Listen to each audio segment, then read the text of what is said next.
খালিদ ইবনুল ওয়ালিদের কথা বলছিলাম। তিনি পারস্যদের বিরুদ্ধে যুদ্ধে গিয়েছেন। কাদের বিরুদ্ধে? ঘটনাটা মন দিয়ে শুনবেন।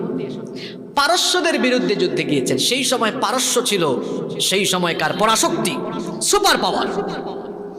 পারস্যদের সাথে যুদ্ধ হবে। পারস্যের কমান্ডার খালিদ ইবনুল ওয়ালিদকে দেখে বললেন, খালিদ, তুমি একজন মহাবীর, এতে আমার বিন্দুমাত্র সন্দেহ নাই, কিন্তু তুমি যে বাহিনী নিয়ে এসেছো, এরা তো আমার এই পরাশক্তিধর বাহিনীর সাথে পারবে না, সবাই আজকে এই মাঠে মারা যাবে। এই কথা শোনার পর খালিদ ইবনুল ওয়ালিদ ভয় পায় একদম থরথর করে কেঁপেছে, তাই তো? কি বললেন? তিনি জবাব দিলেন, জিতুকুম মিন কওমিন ইউহিব্বুনাল মাউতা কামা তুহিব্বুনাল হায়াহ। হে পারস্যের কমান্ডার, শোনো, জিতুকুম মিন কওমিন ইউহিব্বুনাল মাউতা কামা তুহিব্বুনাল হায়াহ। আমি আমার এমন এক সম্প্রদায় থেকে এসেছি, এমন এক জাতিকে আমার সাথে নিয়ে এসেছি, তোমরা যেমন দুনিয়াতে বেঁচে থাকা স্বপ্ন মনে করো, বেঁচে থাকার জন্য তোমরা যেমন পাগল পারা, আমার সাথীরা আল্লাহর দ্বীন কায়েমের জন্য জীবন বিলিয়ে দিতে তারা পাগল পারা। আল্লাহু আকবার। এইরকম দিন পাগল উন্মাদদেরকে দিয়ে কোরআনের বিজয় হয়। আজকের যুবকরা, এই যৌবন আপনাকে দেওয়া হয়েছে সামনে পিছনে, অমুক তমুকের সামনে পিছনে ঘুরে চামচামি করার জন্য এই যৌবন দেওয়া হয় নাই। এই যৌবন দিয়েছেন কে? জোরে বলতে হবে, যৌবন দিয়েছেন কে?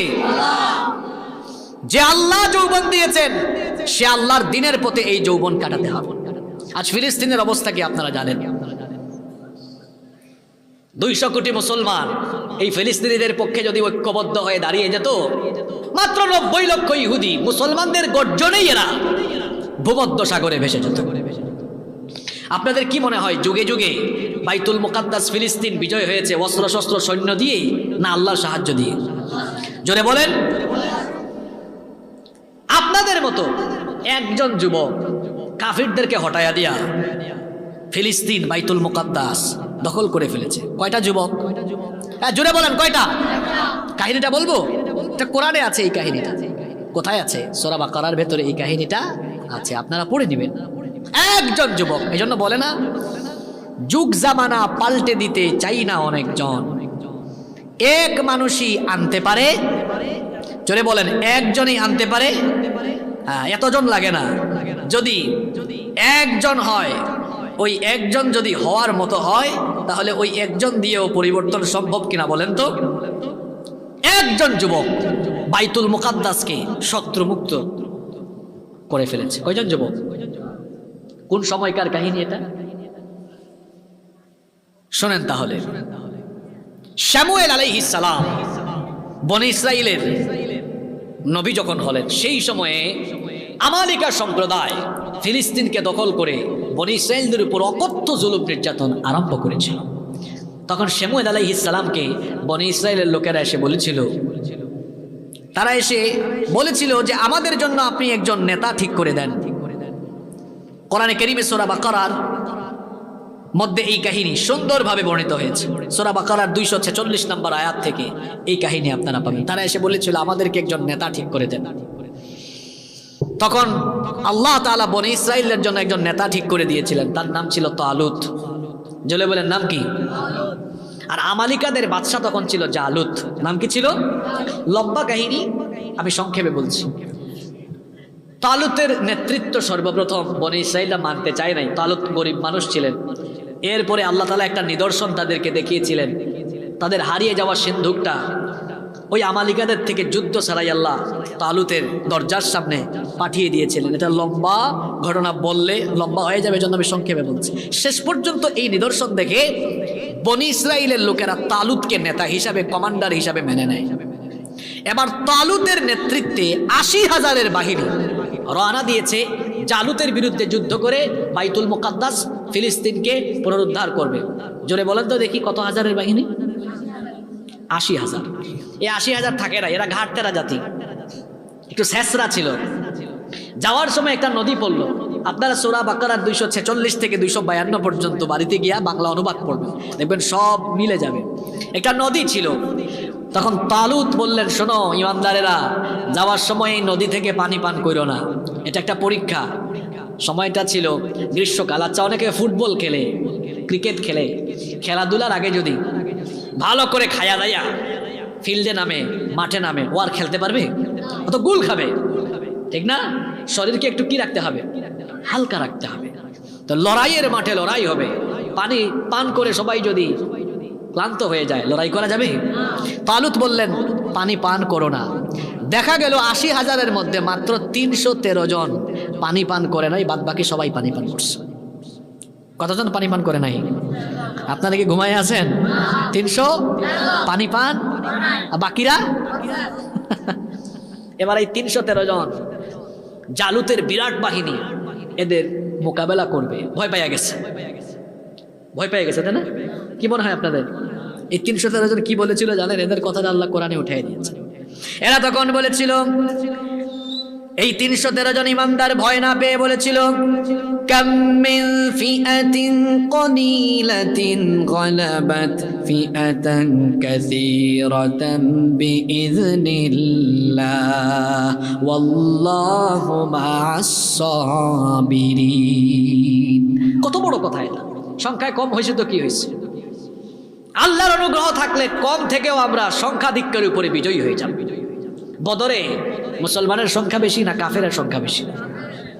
বিজয়ী হয়েছে কারা? সংখ্যা দিয়ে বিজয়ী হওয়া। অনেক সময় ভাবে যে আমরা যে ইমানি আন্দোলনে আছি, আমাদের সংখ্যা তো কম, সংখ্যায় কম হোক, ইমান কম হলে হবে না, ইমান থাকতে হবে বেশি। ইমান বেশি থাকলে সংখ্যায় কম হলেও বিজয় দিবেন কে? ইমান ঠিক হওয়া লাগে। ৩১৩ জনের বাহিনী এবার জালুতের বিরুদ্ধে। জালুত এই কাফির, এটা আসছে কেমনে জানেন? মাথার থেকে পা পর্যন্ত লৌহ বর্ম, লৌহ বর্ম পরিধান করা, একদম প্যাকেট করা, মাথায় লোহার হেলমেট। কোথায় কূপ মারবেন আপনি? কোনো লাভ? এই কাফির এসে হুঙ্কার ছাড়লো, তোমাদের এমন কে আছে, তোমাদের কোনো বীর বাহাদুরকে পাঠাও দেখি আমার বিরুদ্ধে লড়াই করুক। ওই ইমানদারদের ৩১৩ জনের ভিতরে একজন ১৪-১৫ বছরের তরুণ ছিলেন তখন। শুনতেছেন তো যুবকরা? নাম হলো দাউদ। নাম কি?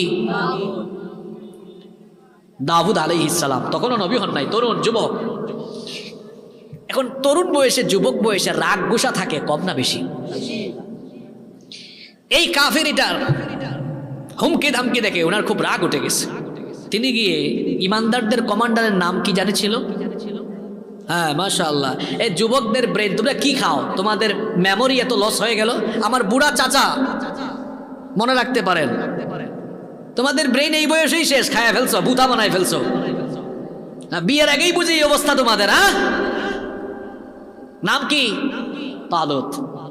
দাউদ আলাইহিস সালাম গিয়ে বললেন, মাননীয় কমান্ডার, তার এই লাফালাফি দেখে আমার সহ্য হচ্ছে না, আপনি আমারে অনুমতি দেন, তারা একটু সাইজ করে দেন। এই যুদ্ধের সাথে বদর যুদ্ধের মিল ছিল। বদরের যুদ্ধ সংখ্যা ছিল ৩১৩। বদরের যুদ্ধ সবচেয়ে বড় কাফিরটারে সাইজ করার জন্য কোনো বয়স্ক মানুষ না, 2টা কিশোর বেশি ব্যাকুল হয়েছিল। কি জানি নাম বলেন তো দেখি? বাঁশখালীর মানুষ তো আমরা জানি, ইসলামী চেতনা নিজেদের মধ্যে লালন করে। এই যদি অবস্থা হয়, সামনে আগাবেন কেন? 2 কিশোর, মাআদ এবং মুআওয়াদ, 2 ভাই নবীজিকে এসে বলছে, নবীজি আমাদেরকে বদরের যুদ্ধে পারমিশন দেন, শুনছি যুদ্ধ হবে, পারমিশন দেন। নবীজি বললেন, তোমরা ছোট মানুষ, তোমরা কি যুদ্ধ করবা, যাও। তারা বললেন, না, আমরা ছোট হইলো, আপনি একটু অনুমতি দেয়া দেখেন জিনিস কেমন আমরা। নবীজি বললেন, না না না, তোমরা ছোট মানুষ। তখন বললেন নবীজি, 2 জনকে না দেন, 1 জনকে দেন, আমরা একটু কুস্তি করি, দেখেন কার শক্তি বেশি, যার শক্তি বেশি তারে অনুমতি দেন। নবীজি এবার বললেন, আচ্ছা ঠিক আছে, দেখি তো তোমরা একটু 2 ভাই ট্রাই করো তো দেখি। এবার ছোট ভাই বড় ভাইকে বলতেছে, ভাই তোমার শক্তি তো বেশি আমি জানি, তুমি তো আমার একটা দিয়া ফালাই দিবা, এটা তো আমিও জানি, কিন্তু আমাকে ফালাই দেওয়ার পরে তুমি একটু আমার সুযোগ দিও, পরের বার যেন আমিও তোমারে ফালাই দিতে পারি, যেন নবীজিকে বুঝাইতে পারি যে কেউ কারো থেকে। নবীজি এটা শুনে ফেলছেন, বললেন ঠিক আছে যাও। 2 ভাইকেই পারমিশন দিলাম। সুবহানাল্লাহ কইতে ইচ্ছা করে না? এই 2টা কি করছে কারবার শুনেন। আব্দুর রহমান বিন আউফ রাদিয়াল্লাহু আনহু, তিনি বলছেন, আমি বদরের মাঠে তুমুল লড়াই করছি, এই 2টা ছেলে এসে আমাকে খালি ডিস্টার্ব করে। কিছুক্ষণ পর পর এসে বলে, আঙ্কেল, চাচা, আবু জেহেল কোনটা? আব্দুর রহমান বিন আউফ রাদিয়াল্লাহু আনহু বলছেন, তোমরা বাচ্চা মানুষ, আবু জেহেলকে দিয়ে তোমরা কি করবা? কয় না, শুনছি নবীজিকে সবচেয়ে বেশি কষ্ট দিয়েছে এটা, আজকে আমাদের টার্গেট একটাই, আবু জাহেল। বারবার এসে জিজ্ঞেস করে, হঠাৎ করে দেখা গেল আবু জাহালকে কয়েকজন সৈন্যের ভেতরে ঘেরাও করা আবু জাহাল। আব্দুর রহমান বিন আউফ বলছেন, ওই যে তোমাদের টার্গেট দেখা যায়। তিনি বলছেন, আল্লাহর কসম, এটা বলা মাত্র আমি দেখলাম দুই ভাই সিংহ শাবকের মতো আল্লাহু আকবারের গর্জন দিয়ে আবু জাহালের উপর ঝাঁপাইয়া পড়ে আবু জাহেলকে দুই ভাই কতল করে ফেলে। আল্লাহু আকবার। কি বয়স বেশি? আর ওইদিকে কার নাম জানি বলতেছিলাম, বলেন তো, ওই যুদ্ধে কথা বলেন না কেন? তাহলে বলতেছে না, তুমি যাও তো, তোমার বয়স কম, হবে না তোমাকে দিয়ে। দাউদ নবী নাছর বান্দা, তিনি বলছেন আমার বয়স কম, আপনি একটু পারমিশন দিয়া দেখেন না আমি জিনিসটা কেমন। তুমি এখন কমান্ডার বলছেন না, তোমাকে পারমিশন দেওয়া হবে না। তিনিও নাছর বান্দা, না আমাকে সুযোগ দিতেই। শেষ পর্যন্ত তালুত অনুমতি দিলেন, দিয়ে বললেন আমার কাছে আসো, ধরো আমার তরবারিটা তোমাকে দিলাম, লড়াই করো। দাউদ নবী বললেন, কি যে কন আপনি, তার মতো একটা কাফিররে সাইজ করার জন্য আমার কি তরবারি লাগবো? আপনি দেখেন না তাহলে আমি সাইজ করি কেমনে? কারণ দাউদ আলাইহিস সালাম বিচক্ষণ ছিলেন, তিনি দেখেছিলেন তার মাথা থেকে পা পর্যন্ত লৌহ বর্ম পড়া, তাকে কোন দিকে আঘাত করবে। দাউদ আলাইহিস সালাম তিনি পাথর নিক্ষেপে অত্যন্ত পারদর্শী ছিলেন। আপনাদের চট্টগ্রামে এটাকে কি বলে আমি জানি না, যেমন বিভিন্ন অঞ্চলে এটাকে গুলাইল বলে, গুলেল বলে, গুলটি বলে, আপনারা কি বলেন? খামটা হয়েছে তো, আমার মাখরাজ ঠিক আছে? খামটা ঠিক আছে, মাখরাজ ঠিক আছে তো, খামটা না? আচ্ছা, তিনি এবার কি করলেন, ব্যাগের থেকে একটা পাথর বের করে ওই খামটা দিয়া একদম জালুতের চক্ষু বরাবর নিশানা করে মারলেন। এমন ভাবে মারলেন, আপনাদেরকে হাসানোর জন্য বলছি না, এটা কোরআনের ঘটনা। আমি আয়াতগুলো তিলাওয়াত করলে লম্বা হয়ে যাবে, কষ্ট হবে আপনাদের। একটা মারলেন, এই পাথরটা জালুতের চক্ষু দিয়ে ঢুকে মাথার মগজ সুদ্ধা আউট করে পিছন দিকে গিয়ে বের হয়েছে। আল্লাহু আকবার। কমান্ডার শেষ, এখানে কমান্ডার শেষ, কর্মী বাহিনী থাকবে আর? ওই মার দৌড়, পালা সবাই। আহারে আজকের বাইতুল মুকাদ্দাস ফিলিস্তিন দেখেন তো, কয়টা যুবক দেয়া হয়ে গেছে, জোরে বলেন। অস্ত্র দিয়ে, সৈন্য দিয়ে, বাহিনী দিয়ে, ছিল ভিতরে ঈমান। কৌশল শিখিয়ে দিয়েছেন কে? সাহায্য করেছেন কে?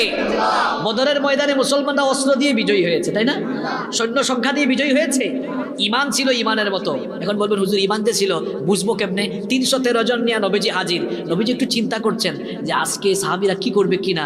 সাহাবীরা দাঁড়ায় বললেন, কি বলছেন নবীজি, আপনি চিন্তা করছেন? ইযহাব আনতা ওয়া রাব্বুকা ফাকাতিলা ইন্না মাআকুমা মুকাতিলুন।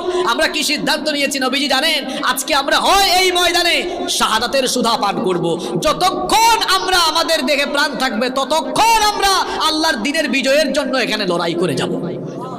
সুবহানাল্লাহ কইতে ইচ্ছা করে না? আমার মনের খবর আপনি জানেন না, আপনার মনের খবর আমি জানি না, সবার মনের খবর জানেন কে? বদরের 313 জন ইমানদার, পাক্কা ইমানদার ছিল। আল্লাহ এদের ইমানের এই হালত দেখে এত খুশি হয়েছেন, বললেন নবী আপনারা শুধু একটু থাকেন, শো হিসাবে থাকেন। কি হিসাবে? শো পর্যন্ত শো হিসাবে থাকেন। আমি আমার কয়েক হাজারের ফেরেশতার বাহিনী পাঠাই দিছি, কাম করে দিবে কারা? ফেরেশতারা।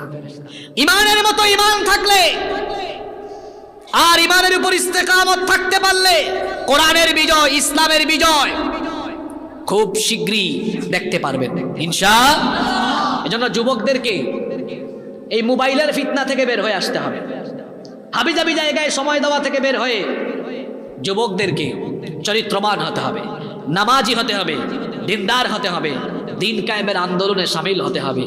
সেই সকল ভাইদের সাথী হয়ে কোরআনের পতাকা তোলে, দ্বীনের পতাকা তোলে আমরা যদি ঐক্যবদ্ধ হয়ে থাকতে পারি, বিজয় দিবেন কে?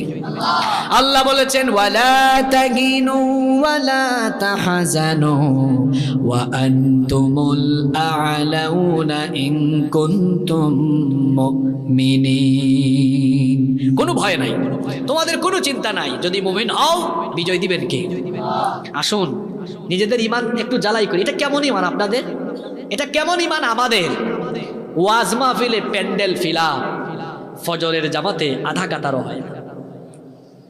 এইরকম ঈমানদার হইলে বুঝি কোরআনের বিজয় আসবে? আপনার যে দুর্বল ইমান আপনাকে মসজিদে আনতে পারে না, যে ইমান আপনাকে সুদ থেকে, ঘুষ থেকে, হারাম উপার্জন থেকে সেভ করতে পারে না, এই দুর্বল ইমান আপনাকে জান্নাতের ধারে কাছে, জান্নাতের গন্ধও আপনার নাকে আসবে না। নিজের ইমানকে আজকে ঠিক করতে হবে, নিজের ইমানটাকে পরিশুদ্ধ করতে হবে। এই ইমানটাকে পরিশুদ্ধ করার জন্য কোরআনের রঙে নিজেদেরকে রঙিন হতে হবে। বছরে একবার কোরআনের মাহফিলে, তাফসীর মাহফিলে এসে ওয়াজ শুনেই দায়িত্ব শেষ না, বরং সারা জীবন এই কোরআনের রঙে নিজেদেরকে রাগানোর প্রাণান্তকর প্রচেষ্টা করতে হবে। আমরা পারবো তো ইনশাআল্লাহ? আসুন এই কোরআন নিজেদের মধ্যে ধারণ করে, লালন করে, কোরআনের রঙে নিজেরা রঙিন হওয়ার প্রাণান্তকর চেষ্টা করি। আল্লাহ আমাদের সবাইকে সেই তৌফিক দান করেন।